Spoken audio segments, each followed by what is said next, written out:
انہوں نے سمجھا کہ ختم ہو جائے گا، یہاں جب گورنمنٹ جاتی ہے لوگ مٹھائیاں بانٹتے ہیں، وہ پبلک سڑکوں کے اوپر آ گئی۔ پھر ہم نے ایک پرامن احتجاج کرنا تھا 25 مئی کو، انہوں نے وہ یعنی عوام کے خلاف جو ظلم کیا ہے، یعنی کبھی اس ملک کی تاریخ میں ایسی حرکتیں نہیں ہوئی۔ 2-2 3 بجے لوگوں کے گھروں میں جا کے، وہاں عورتوں نہ چادر نہ چار دیواری کی فکر، وہاں انہوں نے دہشت پھیلائی۔ کبھی ایسی دہشت نہیں پاکستان میں پھیلائی گئی جس طرح کی شیلنگ کی فیملیز پہ، لوگوں پہ، یعنی جو انہوں نے کر سکتے تھے وہ ظلم کیا۔ اور اس کے پیچھے ایک ہی سوچ تھی کہ اس کو کرش کر دو پارٹی کو، ان کے ممی ڈیڈی ٹائپ لوگ ہیں، یہ جب ہم پورا زور لگائیں گے، ان کو ڈرائیں گے، یہ سارے گھروں میں بیٹھ جائیں گے۔ اس کے بعد آ گیا بائی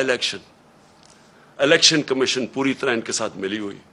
اس نے ہر حربہ استعمال کیا ان کو جتانے کے لیے نون لیگ کو، ایڈمنسٹریشن ساری ان کے ساتھ ملی ہوئی، پوری انہوں نے کوشش کی وہ الیکشن، اور یہ ان کو پورا اعتماد تھا کہ وہ الیکشن جیت جائیں گے۔ اس طرح کی پبلک نکلی کہ پاکستان کی تاریخ میں کبھی بائی الیکشن کیا، جنرل الیکشن میں اس طرح پبلک نہیں نکلی، اور سارے جو منصوبے تھے ان کے فیل ہو گئے، اور یہ ساری جماعتوں نے مل کے الیکشن لڑا اور وائپ آؤٹ ہو گئی پنجاب سے۔ اس کے بعد اور خوف مزید آ گیا ان کو، اور اب یہ جو اب مرحلہ جس میں ہم اب آ رہے ہیں، یہ اب وہ مرحلہ ہے۔ اب یہ کیا کوشش کر رہے ہیں؟ پہلے تو یہ جو سارا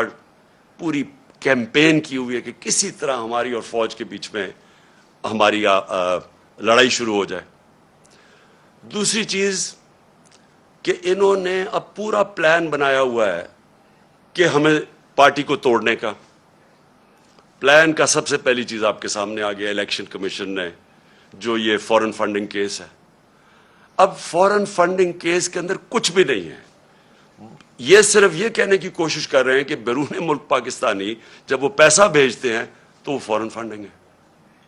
وہ پارٹی جس کی پاکستان کی تاریخ میں پہلی دفعہ جس نے ایک باقاعدہ پولیٹیکل فنڈ ریزنگ کی ہے،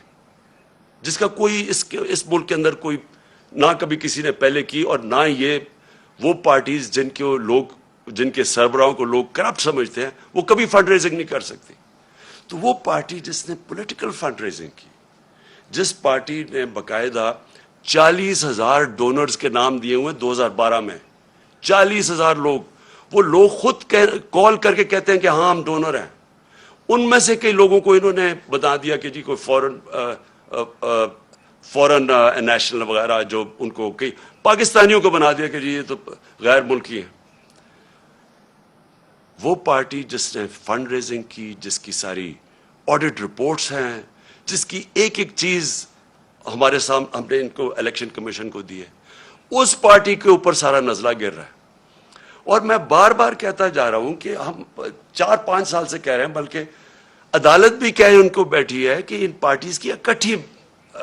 اگر آپ نے آڈٹ کرنا ہے فنڈ ریزنگ تو اکٹھی کریں۔ میں صرف اس لیے کہہ رہا تھا، میں کیوں چاہتا ہوں کہ اکٹھی ہو، کیونکہ مجھے پتا ہے ہم نے کیسا پیسہ اکٹھا کیا ہے، مجھے پتا ہے کہ ہم نے کیونکہ لوگوں نے ہمیں پیسے دیے ہوئے تھے، ہم نے اپنی ساری آڈٹ رپورٹس، پوری ہماری بکس تیار ہے۔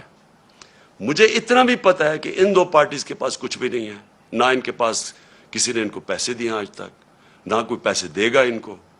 نہ ان کے پاس کوئی آڈٹ رپورٹس ہے، نہ ان کے پاس کوئی بکس ہیں، نہ ان کے پاس کوئی ڈونر بیس ہے، یعنی کدھر سے پیسہ آیا ان کے پاس۔ یہی الیکشن کمیشن عدالت کے آرڈر کے باوجود انہوں نے صرف تحریک انصاف کو کٹہرے میں کھڑا کیا ہوا، اور اتنی جھوٹی رپورٹ بنائی ہے، ایسی ایسی چیزیں اس رپورٹ میں لکھی ہیں جو جس دن میں چیلنج کرتا ہوں، جس دن اس کے اوپر صحیح معنی میں عدالت کے اندر یہ تفتیش ہوگی، میں یہ چیلنج کرتا ہوں کہ پاکستان میں یہ ثابت ہوگا کہ ایک پارٹی نے اس ملک کے اندر صحیح معنی میں پیسے اکٹھے کیے ہیں جو پولیٹیکل فنڈ ریزنگ ہوتی ہے۔ اور الیکشن کمیشن ان کے ساتھ مل کے کیا کوشش کر رہی ہے، وہ اس پارٹی کو جس نے سارے ایک ریکارڈز کر کے اور ساری پولیٹیکل فنڈ ریزنگ جو ہوتی ہے ساری دنیا میں وہ کی ہے، اس کو کوشش کر رہے ہیں بین کرنے کی۔ اس سازش کا حصہ، یہ وہی سازش کا حصہ ہے کہ کسی طرح، کیونکہ اب ان کو یہ آپ ہرا نہیں سکتے، الیکشن آئیں گے تو یہ جیت جائے گی، تو اس کو آپ ٹیکنیکلی ناک آؤٹ کرو.